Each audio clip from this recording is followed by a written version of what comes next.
नमस्कार, खास रिपोर्ट में आप सभी का स्वागत है। मैं हूं आपके साथ राखी। आज हम बात करेंगे उस पड़ोसी देश की जिसके साथ भारत के सदियों पुराने रिश्ते हैं।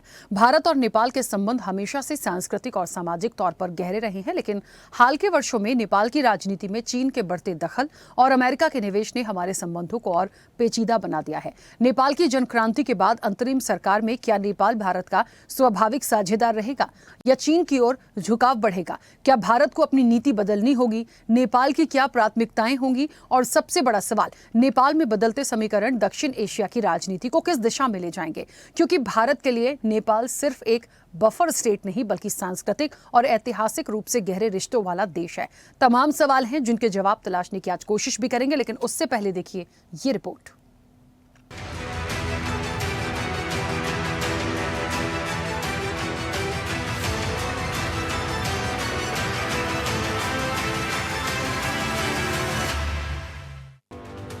जन क्रांति से भारी क्षति के बाद नेपाल अब शांति की तरफ लौट रहा है।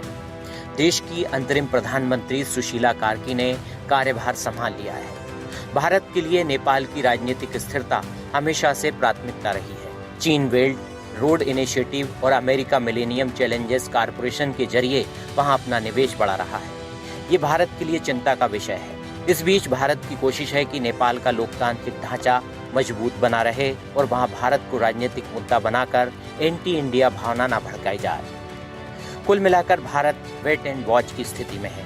नेपाल की जनता जिस भी सरकार को चुनेगी, भारत उसके साथ सहयोग करेगा। अंतरिम प्रधानमंत्री सुशीला कार्की ने कार्यभार संभालने के बाद जो मुख्य बातें सामने आई हैं, पहले उन्हें जान लेते हैं। जेनजेड आंदोलन में मारे गए शहीद घोषित, पीड़ितों के परिजनों को 10-10 लाख मुआवजा दिया जाएगा। भ्रष्टाचार खत्म करने का संकल्प लिया। 6 महीने से ज्यादा सत्ता में नहीं रहेंगी सुशीला कार्की। 15 मंत्रियों के नामों पर विचार मंथन जारी है। नवनिर्वाचित संसद को अधिकार सौंप देंगी सुशीला कार्की। नेपाल में 5 मार्च 2026 को आम चुनाव कराए जाएंगे। काठमांडू के 6 जगहों पर अब भी कर्फ्यू जारी है। पूर्व पीएम केपी शर्मा ओली के खिलाफ एफआईआर दर्ज की गई है। भारत नेपाल सीमा पर भी आवाजाही शुरू कर दी गई है। अंतरिम प्रधानमंत्री सुशीला कार्की के भारत के बारे में ये विचार रहे हैं। जुलाई 2025 में एक कार्यक्रम के दौरान उन्होंने ये बातें कही थी। दोनों देशों के संबंध बहुत पुराने हैं। सरकार चाहे बदलती रहे, लेकिन दोनों देशों की जनता का रिश्ता बेहद गहरा है। उनके कई रिश्तेदार और परिचित भारत में रहते हैं और अगर उनके साथ कुछ होता है तो नेपाल के लोगों की आंखों में भी आंसू आ जाते हैं। भारत ने हमेशा नेपाल की मदद की है और दोनों देशों के बीच गहरी आत्मीयता और प्रेम है। जैसे रसोई में बर्तन एक साथ हों तो आवाज जरूर होती है, वैसे ही छोटे मोटे मतभेद होते रहते हैं, लेकिन भारत और नेपाल का रिश्ता मजबूत है। पीएम मोदी ने कहा कि सुशीला कार्की की नेपाल की अंतरिम पीएम के रूप में नियुक्ति महिला सशक्तिकरण का प्रतीक है। नेपाल की जनता ने मुश्किल समय में लोकतंत्र में भरोसा रखा। भारत हमेशा उनके साथ है। नेपाल में अंतरिम सरकार की प्रधानमंत्री के रूप में पदभार संभालने पर 140 करोड़ भारतवासियों की तरफ से श्रीमती सुशीला जी को हार्दिक बधाई देता हूं। मुझे विश्वास है कि वे नेपाल में शांति, स्थिरता और समृद्धि का मार्ग प्रशस्त करेगी। नेपाल की पहली महिला प्रधानमंत्री के रूप में सुशीला जी का आना महिला सशक्तिकरण का वह बहुत उत्तम उदाहरण है। नेपाल में अंतरिम सरकार के गठन के बाद लोगों ने राहत की सांस ली है। लोगों को पीएम सुशीला कार्की सरकार से बहुत उम्मीदें हैं। और नई सरकार से उम्मीद है हमारी जल्द से जल्द युवा को रोजगार और विदेश पलायन नहीं होना चाहिए। स्वास्थ्य, आपके हॉस्पिटल स्वास्थ्य हो गया, शिक्षा हो गया, इसमें नई सरकार आने से उससे बेहतर होगा हमारे, यही हम चाहते हैं। नहीं बाध्यता की नहीं, डर तो क्या है सर, डर तो कोई नहीं है। ये तो जनता ले करा हुआ है, जनता विद्यार्थी ले करा हुआ है, जो स्टूडेंट ले, वो डर तो क्या है, डर तो कोई नहीं। नेताओं के लिए है। थोड़ा अच्छा किया है बनने ले, लेकिन ये बात है सार्वजनिक भवन जलाना मत था। वो तो हमारा संपत्ति है और वो बनाने के लिए टाइम लगेगा।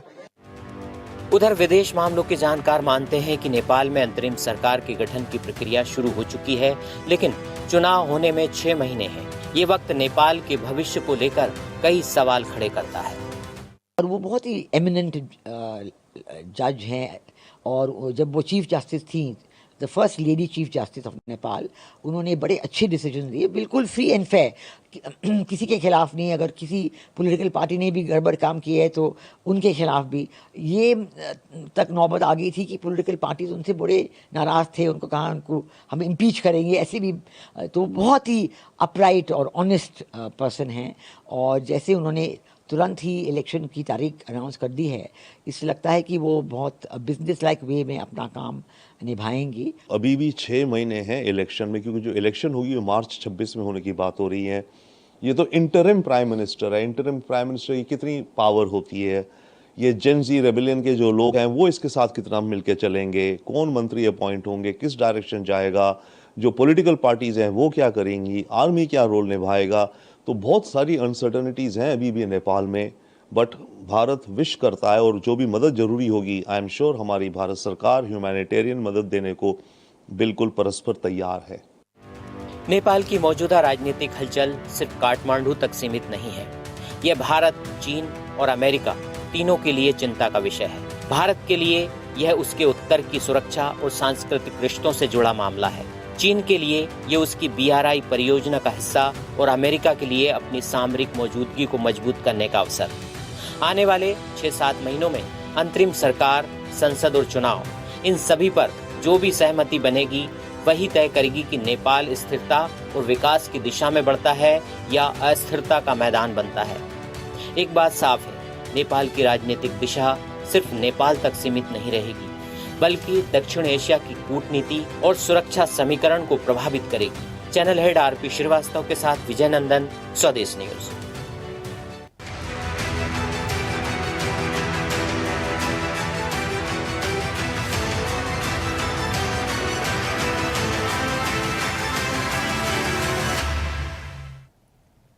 चलिए, तो नेपाल में अंतरिम सरकार है और सुशीला कार्की ने पदभार संभाल भी लिया है। यहाँ इस परिप्रेक्ष्य में, भारत के परिप्रेक्ष्य में समझने की ज़रूरत है कि ये जो अंतरिम सरकार है नेपाल की, ये भारत के साथ अब किस तरीके के संबंध हो सकते हैं, ये नज़दीकियाँ रहेंगी, वो संबंध प्रॉपर वैसे रहेंगे या फासले बढ़ेंगे। दूसरे देशों से भी यदि हम चीज़ों को यदि सामने लाने की कोशिश करें, जैसे भारत और अमेरिका के रिश्ते को देखिए किस तरह से चीज़ें चल रही थी। चाइना के साथ जो एक अच्छी मित्रता होते होते जो दिख रही है, मित्रता इसलिए कह रही हूँ क्योंकि जो संबंध अच्छे होते हुए दिख रहे हैं, उसके बाद व्यापार की दृष्टि से कैसी क्या चीज़ें होंगी, क्योंकि पड़ोसी मुल्क में यदि कोई अस्थिरता है तो आप समझिए यदि पड़ोस में कुछ हो रहा है तो उसका इम्पैक्ट भारत में क्यों नहीं होगा, क्यों हमें उस चीज़ पर नज़र नहीं रखनी चाहिए, और है तो हमें कितना ध्यान रखना चाहिए। तो बहुत सारी बातें हैं जिस पे आज हम विस्तार से चर्चा करेंगे, और कई मेहमान जुड़े हैं। सबसे पहले आपका परिचय करा दें। भारतीय जनता पार्टी का पक्ष रखेंगे केसी जैन। केसी जैन जी, बहुत स्वागत चर्चा में जुड़ने के लिए। कांग्रेस का पक्ष रखेंगे स्वामीनाथ जायसवाल। स्वामीनाथ जी, आपका भी बहुत स्वागत है। विदेश मामलों के जानकार हैं अनुपम तिवारी। अनुपम जी, आपका भी बहुत स्वागत है। नेपाल से वरिष्ठ पत्रकार अब से कुछ देर में हमारे साथ जुड़ेंगे घनश्याम मिश्रा, उनका भी स्वागत है। और रक्षा विशेषज्ञ PC थपलियाल हमारे साथ जुड़े हैं। PC थपलियाल जी, आपका भी बहुत स्वागत है। मैं चर्चा की शुरुआत सबसे पहले अनुपम जी आपसे कर रही हूँ। मुझे सुन पा रहे हैं? जी राखी, मैं आपको अच्छी तरह सुन पा रहा हूँ। अनुपम जी, नेपाल में हम पहले जब चर्चा में बैठे थे तब बहुत सारी चीज़ें ऐसी हो रही थी कि भारत के परिप्रेक्ष्य में हमें थोड़ी सी सिक्योरिटी पॉइंट ऑफ व्यू से भी, और कहीं ऐसी स्थिति परिस्थिति ना हो, हर विषय पे हमने बातचीत करी थी। क्योंकि अब एक अंतरिम सरकार आ चुकी है, सुशीला कार्की के हाथों में कमान है, नेतृत्व है। किन परिस्थितियों में आया, किस तरीके से आया, कैसे उनको चुना गया और कैसे आगे डेवलपमेंट होंगे, ये तो बात है ही। उनके खुद के लिए तो चुनौती है उस नेपाल को वापस वैसा बनाने के लिए, लेकिन भारत के साथ में अब वो एक अंतरिम सरकार किस तरीके से काम कर पाएगी, उन रिश्तों को कैसे रख पाएगी, सुशीला कार्की जो हैं उनका क्या एक काम करने का जो तरीका होगा। क्योंकि देखिए, जब कोई सरकार बदलती है और सारी चीज़ें नेपाल में जो स्थितियां परिस्थितियां हुई हैं, तो बहुत सारी चीज़ों को समझना पड़ेगा। तो क्या लगता है, ये संबंध सुशीला कार्की के साथ, उस नेतृत्व के साथ अच्छे होंगे या फिर यहाँ पर फासले देखते हैं? क्योंकि सिनेरियो समझना पड़ेगा। देखिए राखी जी, बहुत अच्छा सवाल है। और जो परिस्थितियां नेपाल में थी, उसके बाद जो स्थायित्व वहां पर आता हुआ दिखाई दे रहा है, पहली बात तो ये इंश्योर करना चाहिए कि वो चीजें स्थायी रूप से बनी रहे। और जिस तरह से वो प्रोफेशनल है, प्राइम मिनिस्टर इलेक्टेड या जो इंटरिम प्राइम मिनिस्टर है सुशीला जी, उनकी जो खासियत रही है कि बहुत ऑनेस्ट है, ये उनकी सबसे बड़ी खासियत है। और ऑनेस्ट महिला होने के साथ साथ वो गैर राजनीतिक रही है, उनको राजनीतिक पार्टियों से कोई खास लेना देना नहीं रहा है। इवन राजनीति जो दल है वहां के, वो इनको निशाने पर रखते थे, इनको इम्पीच तक करना चाहते थे जब वो जज थे। इससे पता चलता है कि जो वहां की जनरल पब्लिक है, जेन जी जिसको बोल रहे हैं, उन्होंने एक एक गैर विवादास्पद, ईमानदार और महिला, इन तीनों चीजों पर उन्होंने भरोसा जताया है। और उन्होंने भी रेसिप्रोकेट किया है जब उन्होंने तुरंत ही इलेक्शन की तारीखें डिसाइड कर दी और ये कह दिया 6 महीने बाद, मार्च के महीने में नेपाल में फ्रेश एंड फ्री इलेक्शंस कराए जाएंगे। तो ये गिव एंड टेक का मामला था। इन्होंने कोई जल्दबाजी भी नहीं करी और सब चीजें सामने खोलकर रख दी हैं। तो अब इससे एक उम्मीद तो बनती है कि नेपाल के अंदर जो एक कयास लगाए जा रहे थे कि वहां लोकतंत्र खत्म हो जाएगा, राजतंत्र वापस आ जाएगा, या फिर ऐसा कहा जा रहा था कि वहां पे गृह युद्ध जैसे हालात हो जाएंगे, जो एक्सट्रीम लेफ्ट है, जो जिनको आप माओवादी कह सकते हैं, वो लोग हावी हो सकते हैं, और या फिर चाइना का दखल बन सकता है, इस तरह की चीजें थी। कम से कम इन अटकलों पर विराम फिलहाल लगता हुआ दिखाई दे रहा है सुशीला कार्की जी के नेतृत्व में, कि नेपाल में लोकतंत्र था और लोकतंत्र अभी बना रहेगा। लेकिन अब ये लोकतंत्र स्थायी कैसे रहेगा, इसके ऊपर नेपाल वासियों को ध्यान देना ही देना है। भारत जैसे देशों को जो पड़ोस में है, एक बड़े भाई की भूमिका में, इनको भी बहुत ध्यान देने की आवश्यकता है। क्योंकि नेपाल में अराजकता होना भारत के लिए कभी भी अच्छा नहीं हो सकता है। सीमा सुरक्षा की दृष्टि से तो ये परेशानी का सबब है ही, साथ ही साथ व्यापार के लिहाज से, संबंधों के लिहाज से, और हमारे दुश्मनों के लिहाज से, जैसा चीन है या पाकिस्तान है, या ऐसे जो अभी नए नए जो हमारे अपोजिशन बने हैं जैसे अमेरिका है, इन सब के लिहाज से भी, इनके चक्रों से भी देखें तब भी भारत के समस्याएं आ सकती हैं। तो भारत एक कूटनीतिक सतर्कता, इस शब्द का आप इस्तेमाल जरूर देखेंगे, कूटनीतिक सतर्कता के साथ नेपाल को देखेगा। और इसी कूटनीतिक सतर्कता में भारत की जो फ्यूचर जो भी एक्शंस हैं वो सारे निहित हैं। तो भारत को नेपाल के प्रति बड़ी ईमानदारी के साथ, बड़ी सजगता के साथ और बहुत ही ये कहिए सतर्क होकर के चीजें ध्यान में रखनी पड़ेगी। क्योंकि नेपाल के साथ हमारा रिश्ता सिर्फ पड़ोसी का नहीं है। हमने कई बार बहस करी है कि पड़ोसी होते तो एक आम बात थी, बहुत सारे पड़ोसी देश है हमारे, बांग्लादेश है, पाकिस्तान है, श्रीलंका है, लेकिन नेपाल के साथ रोटी और बेटी का संबंध है। यानी कि ये संबंध उससे एक लेवल ऊपर है। हमारे और नेपाल के बीच में कहीं वीजा नहीं लगता है, हमारे और नेपाल के बीच में व्यापार का मुक्त आदान प्रदान होता है, नेपाली लोग हमारे यहाँ आसानी से आ सकते हैं, हम नेपाल में जा सकते हैं। इस तरह की चीजें बना करके रखी गई पिछले 70-80 सालों से।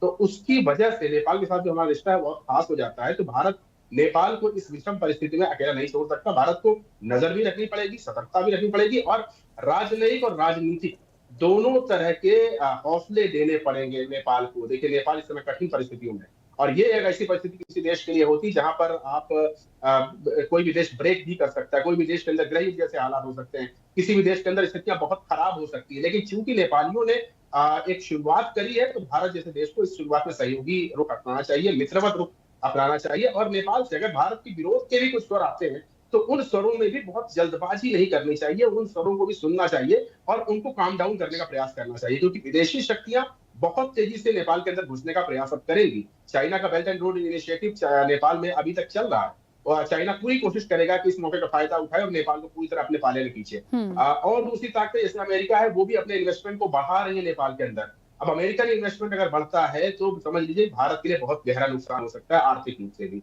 तो भारत को एक बैलेंस भी दिखाना है, भारत को एक सहयोग भी दिखाना है, और कूटनीतिक सतर्कता को सबसे ऊपर रखते हुए नेपाल के साथ मिलकर के काम करना। बिल्कुल ठीक है, वापस आऊंगी। पीसी थपलियाल जी, मुझे सुन पा रहे हैं?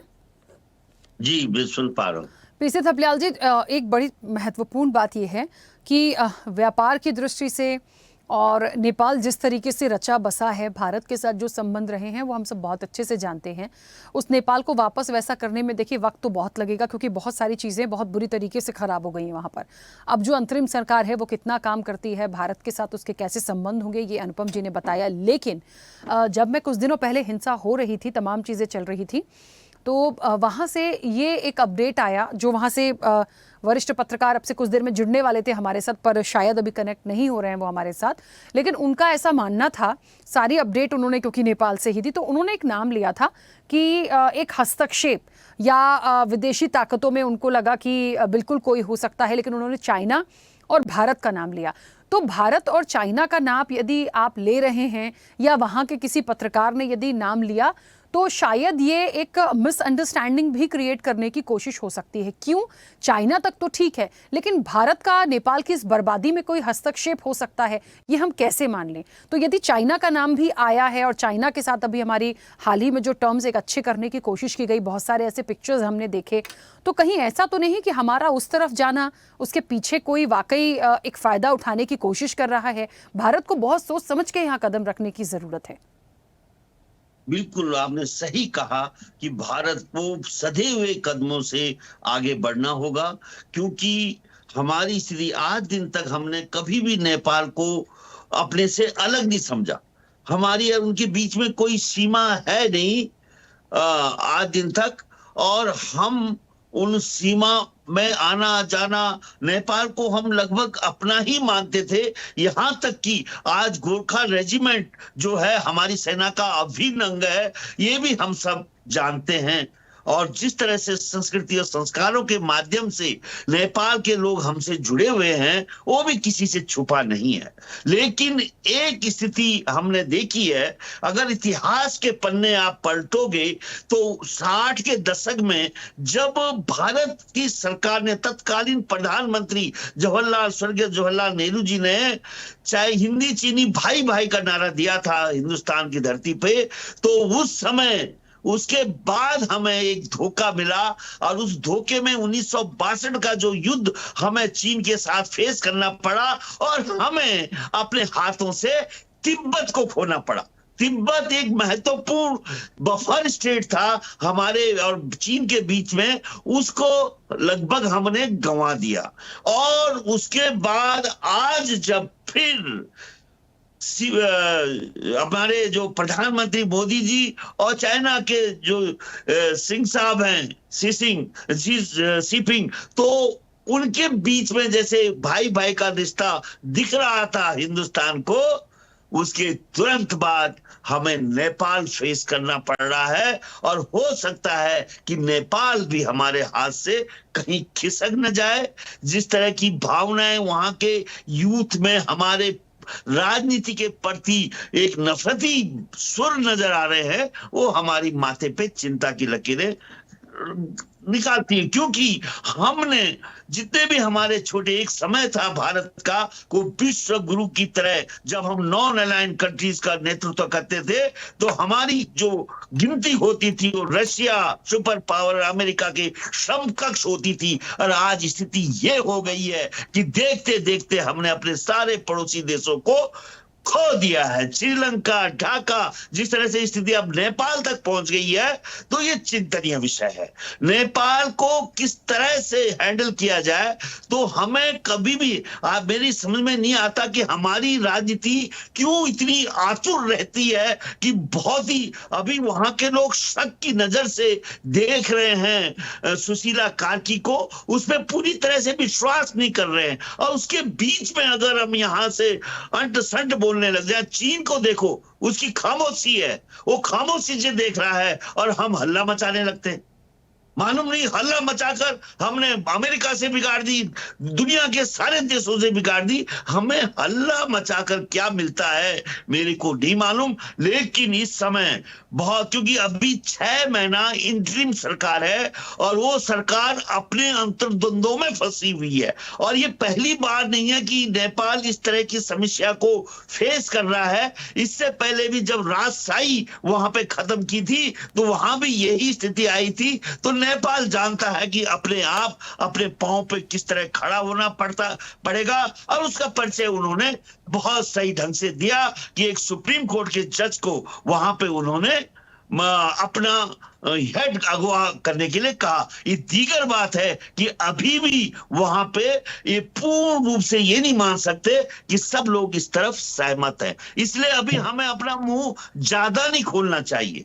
हमें बहुत पैनी नजर से वहां पे नजरें गड़ा के रखनी चाहिए, अपनी रणनीति को सुदृढ़ करते हुए, क्योंकि तिब्बत की तरह अगर हमने नेपाल खो दिया तो नेपाल बहुत ही महत्वपूर्ण बफर स्टेट है आज हमारे और चीन के बीच में। चीन ने चारों तरफ से हमें घेर लिया है, चाहे लद्दाख का मामला हो, चाहे हिमाचल की तरफ से, चाहे उत्तराखंड की सीमाओं के अंदर तक उसकी सड़कें, वहां हमारे सिर तक उनकी सड़कें बन चुकी है। हमने देखा कि हमने पहले भी आपने देखा होगा कि एक बहुत बड़ी मिस्टेक हमारी राजनीति ने की थी जब उन्होंने ये जो हमारा कैलाश मानसरोवर की यात्रा सिक्किम से शुरू की।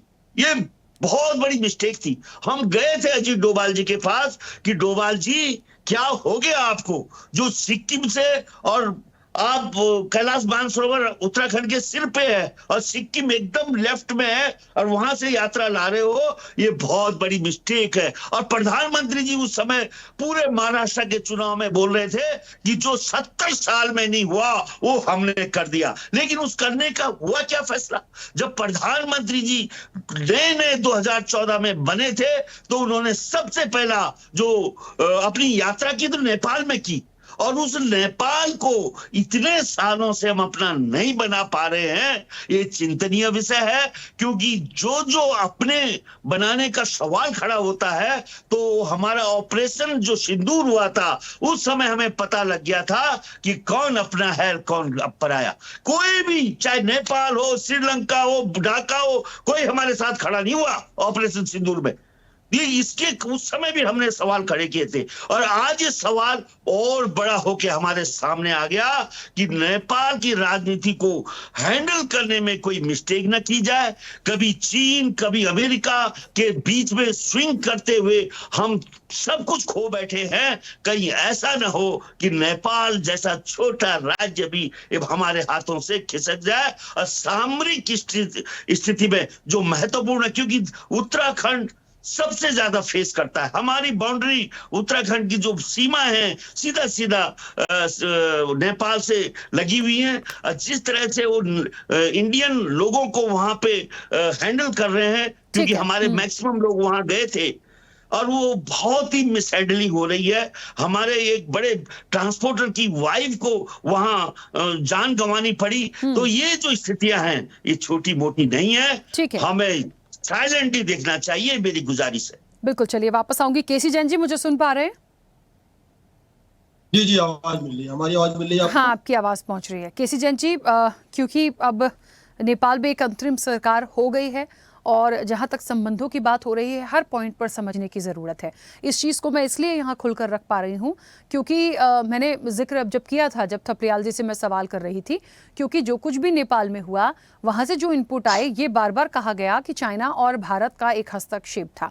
मैंने उस चीज़ को खुद भी उस दिन जब मैं चर्चा में थी तो मैंने क्रॉस किया था कि भारत पर या किसी पर भी आप आक्षेप मत लगाइए, क्योंकि भारत की कोई ऐसी दुश्मनी नहीं है कि वो नेपाल में ये सारी चीज़ें करवा देगा। नेपाल में जो कुछ भी हुआ उनके खुद के कर्मों की वजह से हुआ, उनकी सरकार की वजह से हुआ, भ्रष्टाचार की वजह से हुआ। लेकिन हाँ, इस चीज़ को हम नकार नहीं सकते कि बाहरी जो हस्तक्षेप था या विदेशी जो एक इंटरफेरेंस था या जो प्लानिंग थी वो बिल्कुल रही होगी। लेकिन हमें यहाँ देखना पड़ेगा कि चाइना की जो लाइन जोड़ी जा रही है उसके बाद हमारे संबंध कैसे होंगे, हमारी स्ट्रैटेजी क्या होगी, हम किस तरीके से डील करेंगे।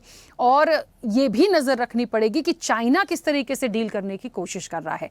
तो भले ही एक अंतरिम सरकार हो गई है, भले ही वो पड़ोसी मुल्क है, लेकिन हमें इसलिए देखना पड़ेगा क्योंकि सर सबसे नज़दीक हम रहें। जी जी, देखिए राखी जी,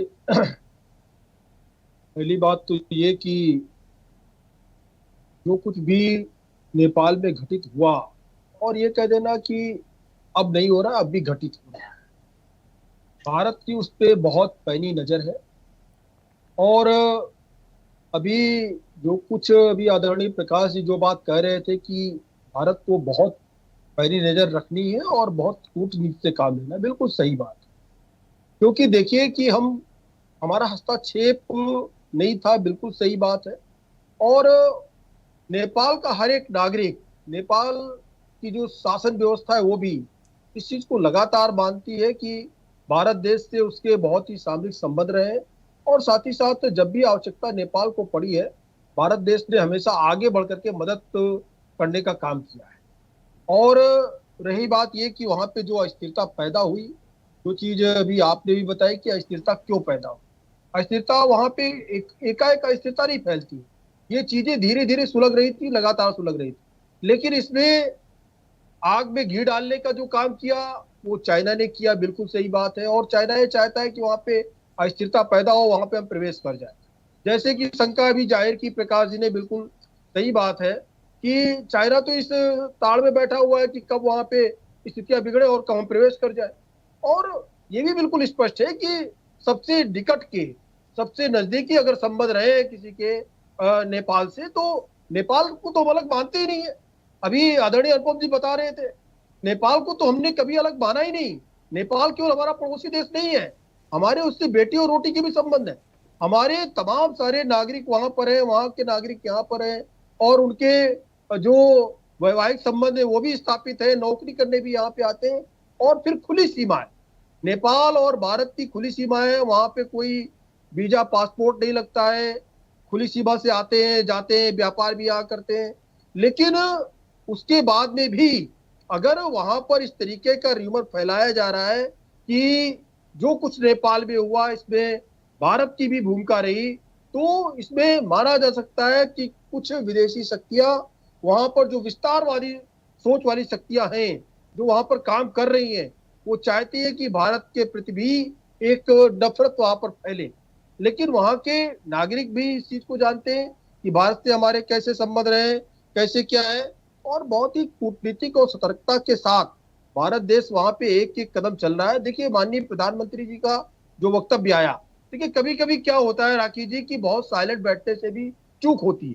चूक ये होती है कि सामने वाला बाजी मार ले जाता है, हमें उन चीजों को भी ध्यान में रखना है। तो अभी प्रधानमंत्री जी का जो वक्तव्य आया है भारत की तरफ से, बहुत ही एक नपा तुला वक्तव्य आया। एक तो ये कि कहीं पे अगर कोई बीच में ऐसी स्थितियां रही हैं कि संबंध बहुत निकट के नहीं रहे, तो उसके लिए भी माननीय प्रधानमंत्री जी ने इसके पहले भी कहा कि भाई देखिए, अगर कभी कभी क्या होता है कि अगर किचन में बहुत सारे बर्तन हो तो आवाज हो, लेकिन आवाज होने का मतलब नहीं कि वो बर्तन वहां से हट जाए।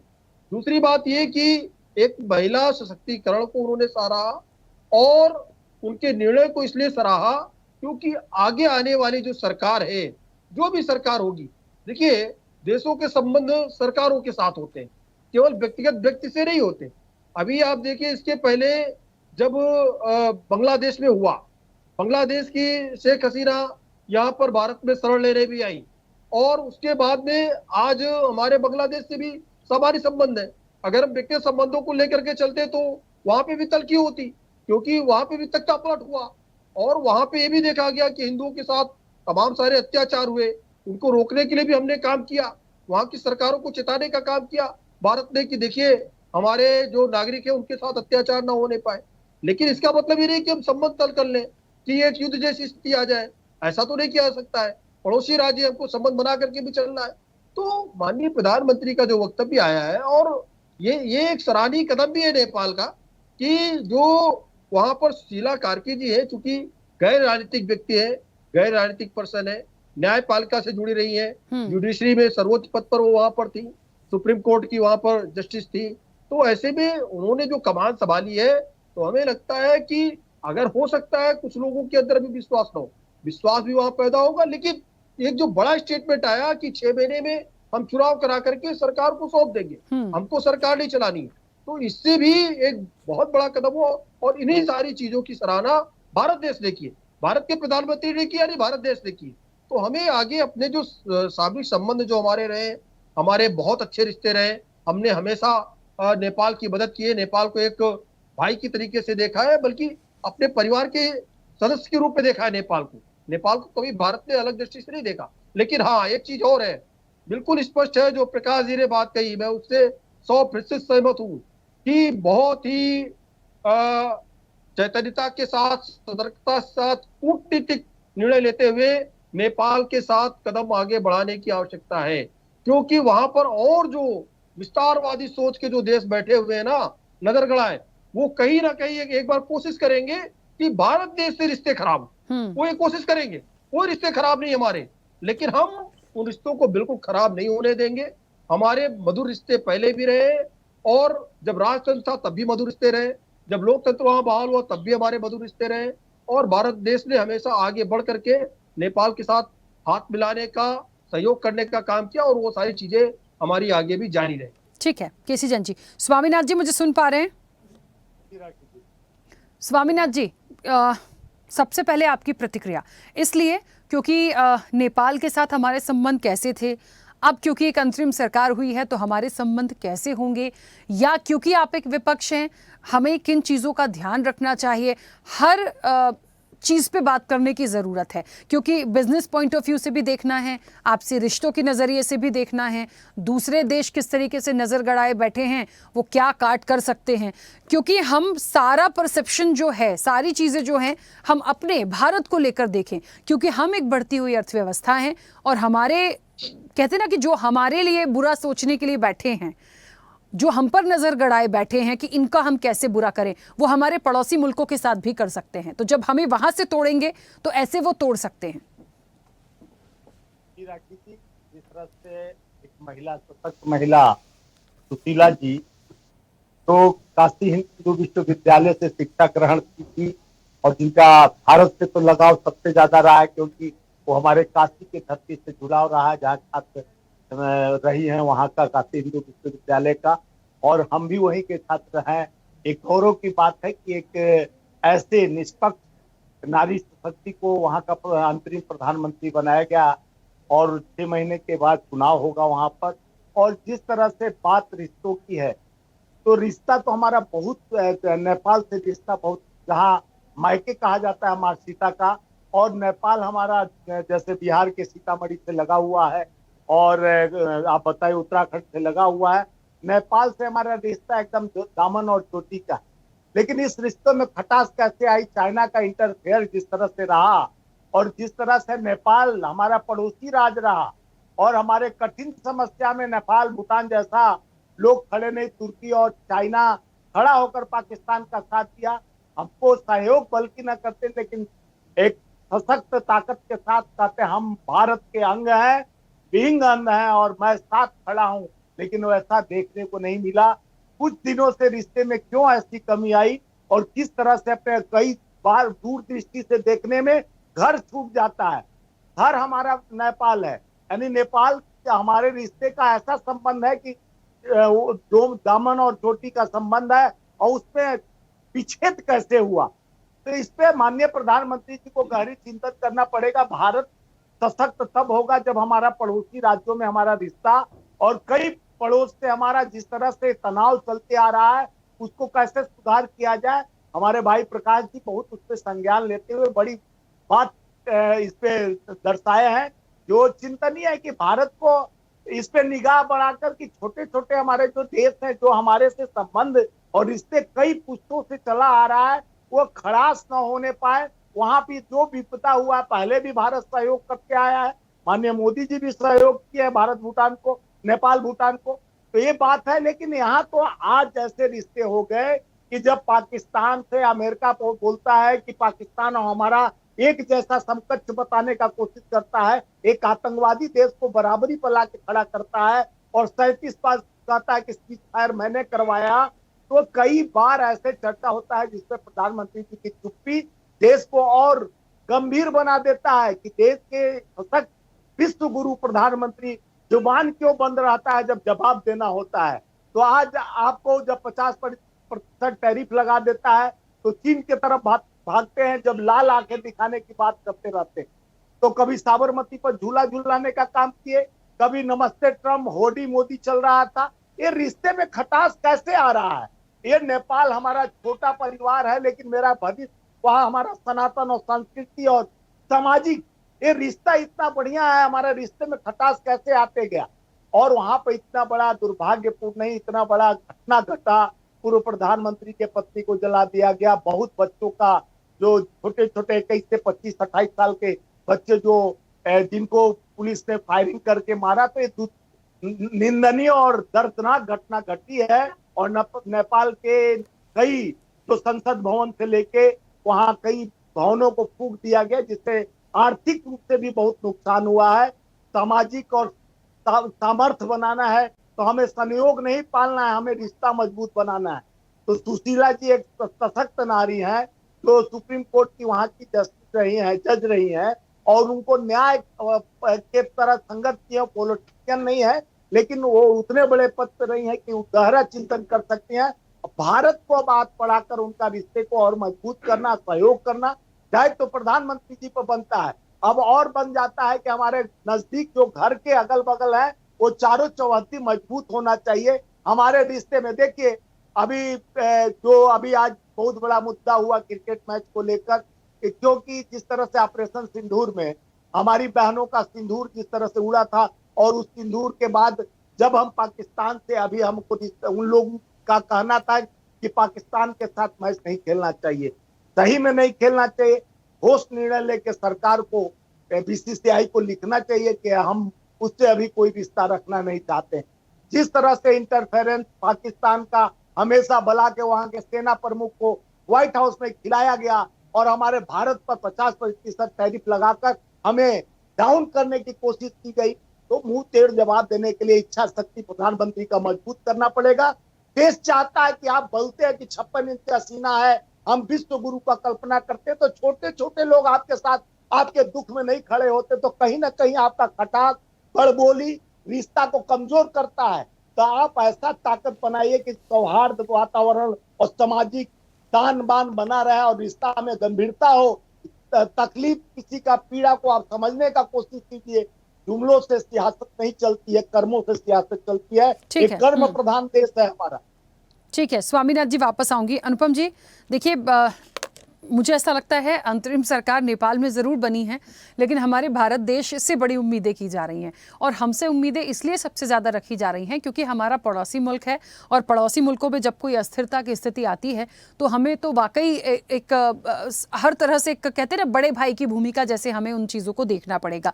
लेकिन हम हमेशा मंजूर है कि हम बड़े भाई की भूमिका निभाएं, भारत को निभाना भी चाहिए, लेकिन हमें हर परिस्थिति को देखना पड़ेगा। क्या हमारे जो पहले रिश्ते थे, क्या वो कार्की जी के नेतृत्व में वैसे होंगे? बात 6 महीने की है, तो 6 महीने में वो खुद पहले उभरे उन सारी चीज़ों से, तब तो चीज़ें आगे बढ़ पाएंगी। इन 6 महीनों के वक्त में आप चाइना के साथ कौन सी चीज़ें हो जाएंगी, कौन किस तरह की स्ट्रैटेजी पे आएगा, ये 6 महीने के लिए चीज़ें सक्सेसफुल हो भी पाएंगे कि नहीं, ये सबसे बड़े सवाल अभी है, क्योंकि सब कुछ चौपट हुआ है, कोई ऐसी चीज़ बची नहीं है। आज भले ही एक अंतरिम सरकार हो, तमाम चीज़ें हो, लेकिन ये भी 6 महीने तक प्रॉपर चीज़ें रहेंगी। हम पहले वहाँ से तो चीज़ों को देखें, तब तो फिर भारत अपना एक कदम आगे बढ़ाए। देखिए राकेश जी, मैं बिल्कुल सहमत हूँ, और मैं उस पैनल का हिस्सा था जब हमारे और आपके साथ एक नेपाल से एक वरिष्ठ पत्रकार बैठे हुए थे, और उन्होंने सीधा आरोप लगाया था कि भारत की भूमिका हो सकती है नेपाल में जो भी विप्लव हुआ है।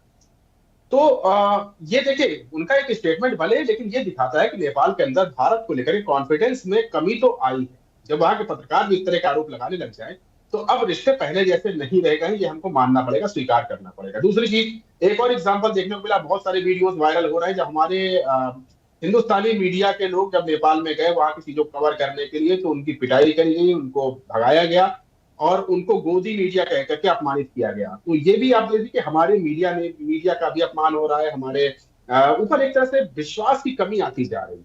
अब ये विश्वास जमाना एक बार फिर से इतना आसान नहीं होने वाला है। इतने बड़े विप्लव के बाद जब भारत के अंदर ऐसा लग रहा था, एक सेगमेंट ऐसा खड़ा हो गया था, और बड़े दुर्भाग्य के साथ कहना पड़ रहा है, एक सेगमेंट भारत के अंदर ही कहने लगा था कि ये सारी जो लड़ाई है वो राजशाही को वापस लाने के लिए है।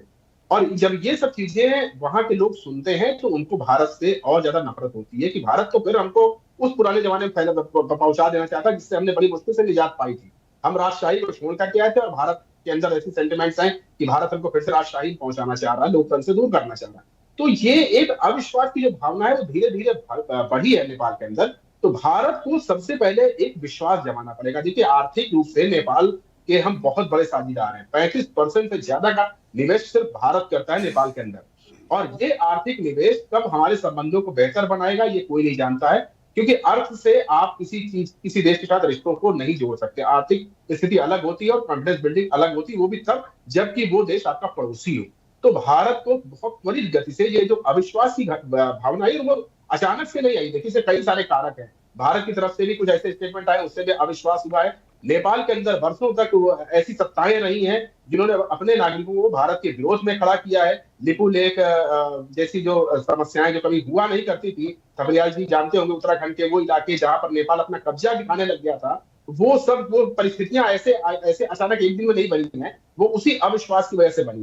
तो उसमें सत्ता का भी योगदान था, उसमें वहां क्या भारत की तरफ से भी कुछ लोगों का योगदान था जिन्होंने अविश्वास को बढ़ाया। और साथ ही साथ हम तो जो बाहरी ताकतें उनको भी हम नजरअंदाज नहीं कर सकते हैं। जब से BRI प्रोजेक्ट के तहत चीन नेपाल में घुसा है और अपने दामन को बढ़ा रहा है, वो भारत के विरोध की बातें वहां पर लोगों को समझा रहा है, लोगों को अपने पक्ष में लेने की कोशिश कर रहा है।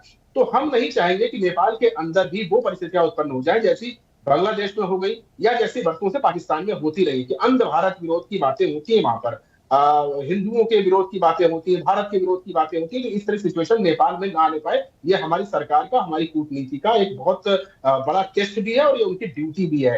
तो जो मैं बार बार कहता हूँ, कूटनीतिक सतर्कता वो इसी वजह से बहुत इंपॉर्टेंट हो जाती है कि आपको सतर्क रहना है, आपको नेपाल को देखना है, आपको नेपाल के साथ जो संबंध है उनको तोड़ते रहना है, और समय के हिसाब से आपको स्ट्रेटजीज चेंज करनी है। देखिए, नेपाल के साथ हमारा संबंध बेहतर क्यों हुआ, कभी इस चीज को समझिए। वो इसलिए हुआ कि हमने नेपाल के साथ अपनी सॉफ्ट पावर को बहुत अच्छे से इस्तेमाल किया। हमने कला और सांस्कृतिक जो हमारी गतिविधियां नेपाल के साथ, उनको जबरदस्त तरीके से इस्तेमाल किया और टूरिज्म में हमने अच्छा खासा वहां पर योगदान दिया। तो नेपाल भारत को अपना एक ऐसा पड़ोसी मानने लग गया था जिससे कि वो अलग रह ही नहीं सकता है। लेकिन समय के साथ साथ कई सारी चीजों ने नेपाल को भारत से दूर किया है। तो अब समय आ गया है कि चाहे कार्की जी के नेतृत्व में जो सरकार 6 महीने रहेगी या भविष्य में जो सरकारें आएगी, उनके साथ भारत एक सहयोगात्मक और मित्रवत व्यवहार अभी से बनाना शुरू करे। और ये जो ऊट-पटांग बयान आते हैं, राकेश जी आपको याद होगा हमारे उसी पैनल में जिसके हम लोग बात कर रहे हैं, उसी पैनल में एक मित्र थे, एक बड़ी पार्टी के प्रवक्ता थे, वो कह रहे थे कि नेपाल तो भारत में मिलना चाहता था और भारत ने उस समय उसको नेपाल में मिलने नहीं दिया गया था, अगर आपको याद हो तो देखिए, ये ऐसे बयान है जो कि नेपाल के लोगों को नाराज करते हैं, क्योंकि नेपाल एक ऐसा देश है जो कभी गुलाम नहीं रहा। और ये इस चीज को वो हर एक नेपाली बड़े गर्व के साथ बोलता है कि हम वो देश है जो कभी गुलाम ही नहीं रहे। और जब हमारी एक राजनीतिक पार्टी के प्रवक्ता इस बात को बोलते हैं कि नेपाल तो भारत में मिलना चाहता था और भारत के नेताओं ने उसको नहीं मिलने दिया, ये चूक हो गई, इस वजह से नेपाल में बर्बादी आ रही है। तो इस तरह के जब बयान आते हैं ना किसी एक बड़ी पार्टी के प्रवक्ता की तरफ से या कुछ ऐसे रसूखदार लोगों का, तब ये अविश्वास को बढ़ाते हैं। तो हमको बहुत सोच समझ करके, नाप तोल करके और बहुत ही स्थायित्व के साथ नेपाल के साथ इस्तेमाल पड़ेगा। और सबसे पहला कदम जो नई सरकार आ रही है उसके लिए भारत क्या कर सकता है, एक तो डिजास्टर मैनेजमेंट के लिए नेपाल के साथ सहयोग को और बढ़ाना पड़ेगा। ये आपके कॉन्फिडेंस को बढ़ाएगा कि आप दुख में उसके साथ होते हैं। दूसरी चीज, आपको सार्क और बिम्स्टेक जैसे जो हमारे भूले बिखरे संगठन है जिनको भारत ने पहले ही त्याग दिया है, उनको एक बार फिर से जिंदा करना पड़ेगा ताकि नेपाल जैसे देश भारत के साथ जुड़ने के लिए एक गेट पाए, एक जगह पाए, एक कमरा पाए। तो आपको वो सब चीजें करनी पड़ेगी, तभी आप नेपाल हो, बांग्लादेश हो, भूटान हो, इनके साथ एक समन्वय की नीति अपना पाएंगे। और ये एक लंबा रास्ता है, इसके ऊपर आपको धीरे धीरे और मजबूत कदमों से चलना पड़ेगा। राकेश, बिल्कुल ठीक है। PC Thapliyal ji, security point of view से हमें कितना अलर्ट होना है और किन चीज़ों का ध्यान रखना है? अब ये सवाल मैं इसलिए कर रही हूँ क्योंकि आप रक्षा विशेषज्ञ हैं। वैसे ही हमने नेपाल से जितने कैदी फरार हुए हैं, जितनी परिस्थितियाँ हुई हैं, हमारी सीमा कैसी होती है जहाँ वीज़ा तक नहीं लगता, और बहुत सारी तो ऐसी बॉर्डर है जहाँ से आप आइडेंटिफाई भी नहीं कर पाएंगे। तो ये भी है, इसका भी फायदा जाहिर तौर पर दूसरे उठा सकते हैं, क्यों नहीं उठा सकते हैं? तो हमें ये चीज़ देखना पड़ेगा सिक्योरिटी पॉइंट ऑफ व्यू से कितना अलर्ट रहने की ज़रूरत है या उसके लिए कदम उठाए जाने चाहिए। देखो, हमेशा हम इस मामले में बहुत ही अलर्ट रहे हैं। और जब से माओवादियों की ताकत नेपाल में बढ़ी है, तब से विशेष तौर से हमारी जो सिक्योरिटी एजेंसीज हैं वो दिन रात अलर्ट होकर आज दिन तक उन्होंने माओवाद को उत्तराखंड की धरती पे नहीं घुसने दिया। ये बड़ी सफलता हमारी रही है, क्योंकि हम लोगों ने, क्योंकि माओवाद की वहां सरकार तक बन गई है। जब से माओवादी नेपाल में ताकतवर बने हैं, तब से हमारे रिश्ते जो बहुत, देखो, एकमात्र देश विश्व में नेपाल हिंदू राष्ट्र के नाम से प्रसिद्ध है। और उस हिंदू राष्ट्र को अगर हमने खो दिया राजनीतिक तौर से, तो ये बहुत बड़ी फेल्योर होगा हमारा। क्योंकि ये देश ने क्या नहीं देखा, जब बांग्लादेश पे परेशानी आई, वो पाकिस्तान का शोषण का हिस्सा बना हुआ था, तो भारत ने पाकिस्तान की वो डोर काट दी और बांग्लादेश को एक गलत राष्ट्र की पहचान दी। ये भारत था। भारत की राजनीति ने Indian peace keeping force Sri Lanka में भेजी। जब एलटीटी जो टाइगर थे वहां पे, उन्होंने जब वहां पे अशांति फैलाई तो अपनी जान को माननीय स्वर्गीय राजीव गांधी ने कुर्बानी दी। आप देखिए, वही कारण था जो पीस कीपिंग फोर्सेज उन्होंने लंका में भेजी और बाद में वे उन्हीं फोर्सेज के टारगेट बनकर शहीद हो गए। इस देश में प्रधानमंत्री ने जब खालिस्तानियों का मूवमेंट बढ़ा तो अपनी जान गंवाकर उन खालिस्तानों को नेस्तनाबूद किया। लेकिन आज जो है मेरा विश्व गुरु भारत नेपाल की तरफ झांकने की भी हिम्मत नहीं कर पा रहा है। आज क्या इतना बड़ा देश इतना कमजोर हो गया है कि अपने प्रिय नेपाल को चलते हुए देखने के लिए मजबूर हो गया। ये चिंता का विषय है। इसमें हम अपने को ताकतवर बोले कि कमजोर बोले, मुझे नहीं मालूम, लेकिन निश्चित तौर से अगर हम इतिहास के पन्ने पलट के देखें और आज की राजनीति देखें तो चौराहे पे खड़े हुए कमजोर झुकी हुई नजरों में भारत बहुत चिंता का विषय है। क्योंकि नेपाल अभी जो बात की थी लिपुलेख के बारे में बात करने लगा, वो हमारी सीमाओं में जो नो मैन लैंड थी उसको अपना हिस्सा बताने का हिम्मत देखो उसकी। हम कभी भी ये नहीं सोचते थे कि नेपाल इतनी हिम्मत करेगा कि अपने बड़े भाई, क्योंकि अध्यात्म रूप से नेपाल और भारत को कोई अलग नहीं कर सकता। आज केदारनाथ जो उत्तराखंड में है और पशुपतिनाथ जो नेपाल में है, इसकी जो मान्यता हमारे धर्म ग्रंथों में है, जुड़ी हुई है, उसको कोई अलग नहीं कर सकता। लेकिन इसके बावजूद भी अगर हमारी राजनीति इसमें कमजोर दिख रही है तो कहीं ना कहीं प्रॉब्लम तो है। जो अभी हमारे अनुपम साहब ने कहा कि हमारे पत्रकारों को वहां किस तरह से बेइज्जत किया जा रहा है। इतने शक्तिशाली देश के पत्रकारों को, मीडिया को वहां पे अगर बेइज्जती सहनी पड़ रही है तो भारत के लिए शर्म की बात है। बिल्कुल, बहुत बड़ी शर्म की बात है, क्योंकि हम विश्व में अपने को सबसे बड़ा लोकतंत्र का ध्वजवाहक बताते हैं। और वो ध्वजवाहक की स्थिति जो आज नेपाल, एक छोटे से अपने नेपाल में अपने लोगों के बीच में स्थिति हो रही है, तो वो हम लोगों को चिंता देता है। क्योंकि किसी भी हालत में हम नेपाल को नहीं गंवा सकते। हमने सब कुछ गंवा दिया। श्रीलंका, बांग्लादेश, तिब्बत में आज कितनी बड़ी आपने स्थिति है कि आज जो दलाई लामा, अभी उसका कार्यक्रम था धर्मशाला में, जब हम वहां गए तो दलाई लामा ने चिंता जताई कि अब चीन चाहता है कि अगला दलाई लामा चीन से पैदा हो। हमने कहा कि भारत इतना कमजोर है कि इस धरती से हम दलाई लामा पैदा नहीं कर सकते। हम क्यों ना आज उन लोगों को, क्योंकि आज तमाम तिब्बती हमारी शरण में हैं और तिब्बत का जो भूगोल है वो चीन के पास है। तो हमें देखना पड़ेगा। ठीक है, वापस आऊंगी। हाँ, जल्दी से केसी जैन जी अपनी बात रखिएगा, समय हो गया। देखिए राखी जी, जहां तक बात है कि नेपाल में जो भारत के पत्रकार पहुंचे उनको अपमानित किया गया, देखिए वहां पे एक अस्थिरता है। वहां कोई सरकार के द्वारा अपमानित नहीं हुए भारत के जो है। जब वहां पे नागरिक हैं, उनके अंदर इतना आक्रोश है कि अपने देश के प्रधानमंत्री, देश के रक्षा मंत्री को दौड़ा दौड़ा के मार रहे हैं। ऐसी स्थिति में आपको क्या लगता है कि वहां पे क्या होगा आपके साथ में? तो अपनी बात रखने के लिए पत्रकार गए, लेकिन आप ये सोचिए केवल भारत देश का चोला आप ओढ़े हुए, और जो कहते हैं भीड़ के बस्तिष्क नहीं होता, भीड़ के बस्तिष्क नहीं होता कहते हैं, तो वहाँ भीड़ तंत्र है और भीड़ तंत्र में आप घुसेंगे तो वहां पे किसी को रिस्पेक्ट नहीं मिलेगा। लेकिन इस विषय पे हम बात कर सकते हैं सर। केसी जैन जी, मैं मानती हूँ राखी जी, अगर वहां पे अगर सरकार होती और सरकार आपका अपमान करती, सरकार आपको वापस भेज देती, कोई डेलीगेशन जाता कि भाई ये भारत का डेलीगेशन है पत्रकारों का, हम इसका सम्मान नहीं करते, तब तो माना जाता कि हाँ भाई नेपाल ने आपको आंख दिखा दी। लेकिन ऐसा नहीं है। नेपाल से हमारे संबंध तब भी अच्छे थे, आज भी हमारे संबंध अच्छे हैं। वहां पे जो अस्थिरता है, वहां पे उनका आंतरिक मामला है। क्या बांग्लादेश में क्या हुआ? अब अगर नेपाल की दृष्टि से देखें तो बांग्लादेश में क्या कुछ नहीं हुआ। जब वहां स्थिरता थी तो वहां के प्रधानमंत्री को भाग के आके भारत की शरण लेनी पड़ी, तो इसको क्या कहेंगे? तो देखिए, अगर भारत देश शक्तिशाली नहीं होता तो नेपाल की जो प्रधानमंत्री थी वो भारत देश भाग के नहीं आती। इसका मतलब भारत देश शक्तिशाली है और आज भी शरण देने में सक्षम है। शरण देने के बाद में भी भारत देश झुका नहीं कि वहां पे अस्थिरता है और वो अगर वहां से कोई भाग के आए उसको शरण ला दे। ठीक है, तो भारत देश ने अपने आप को सक्षम पाया, तभी वहां पे उनको शरण चलिए दी। ठीक है। केसी जैन जी, एक सेकंड रोक रही हूँ क्योंकि समय हो गया है। स्वामीनाथ जी, बहुत संक्षिप्त प्रतिक्रिया जल्दी से। देखिए, जिस तरह से हमारे केसी जैन साहब बता रहे थे, और देखिए नागरिक ही चुनता है सरकार। सरकार जब नागरिक वहाँ का मूल निवासी जो है आपका विरोध कर रहा है गोदी मीडिया करके पत्रकारों को, ये भारत के लोगों का सम्मान गलत बात, गलत बयानबाजी आप कर रहे हैं।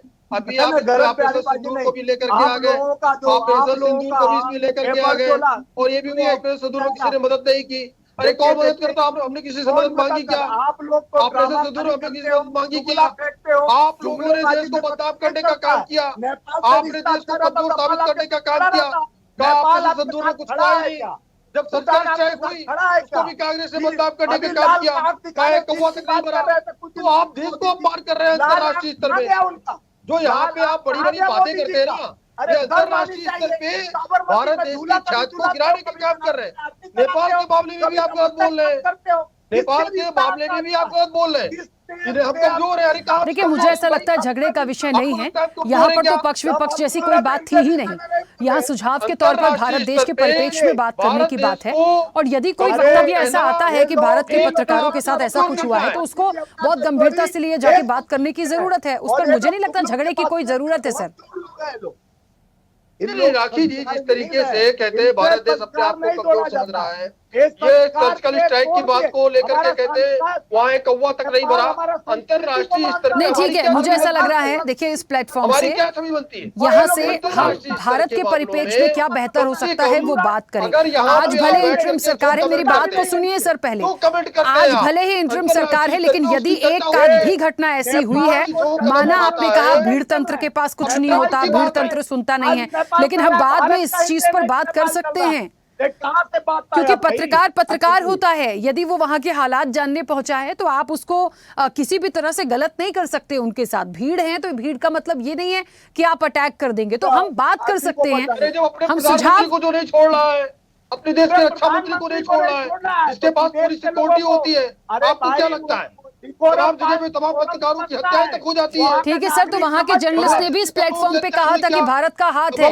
यदि वहाँ के जर्नलिस्ट ये कहेंगे, सर सुनिए एक मिनट केसी जैन जी सुनिए, यदि वहाँ का कोई जर्नलिस्ट कह दे कि यहाँ पर बातें हैं कि भारत का हस्तक्षेप है, तो आप सोचिए कि यहाँ के पत्रकारों को वो बिल्कुल गोदी में या प्यार से नहीं ट्रीट करेंगे। उनके दिमाग में ये चीज भरी जा रही है कि इस सबके पीछे भारत था। तो हमें उस लेवल पे बात करनी पड़ेगी। भारत देश कमजोर हो गया है क्या? चलिए ठीक है, समय बहुत हो गया सर, ठीक है, मुझे रुकना पड़ेगा। फिर अभी और चीजें आएंगी, हम बैठेंगे इस चर्चा में। फिर से समय हो गया। आप सभी का बहुत शुक्रिया इस चर्चा में जुड़ने के लिए।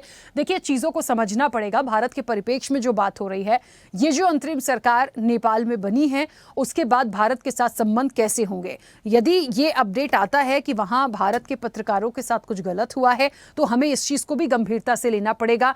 यदि आरोप ये लगे भारत पर कि हस्तक्षेप था, उसे भी गंभीरता से लेना होगा। कदम कौन बढ़ाएगा? हम पड़ोसी मुल्क में जो अस्थिरता है उसके लिए चुनौती जैसा भी मानते हैं, समझते भी हैं, समर्थन करने के लिए भी तैयार है, लेकिन हमें हर पहलू पर, हर चीज पर बहुत सोच समझ के कदम उठाना होगा और समझना होगा, क्योंकि हमारी आड़ में कहीं कोई इस तरह का कोई एक बड़ी साजिश तो नहीं है। हमें यह भी समझना पड़ेगा, और मुझे लगता है ये सरकार के लिए एक चुनौती जैसा है, और भारत की जो सरकार है वो इसको बहुत अच्छे से डील भी करेगी, ये हम बिल्कुल कह सकते हैं। फिलहाल चर्चा में इतना ही। बने रहिए स्वदेश न्यूज के साथ। सबसे पहले देश।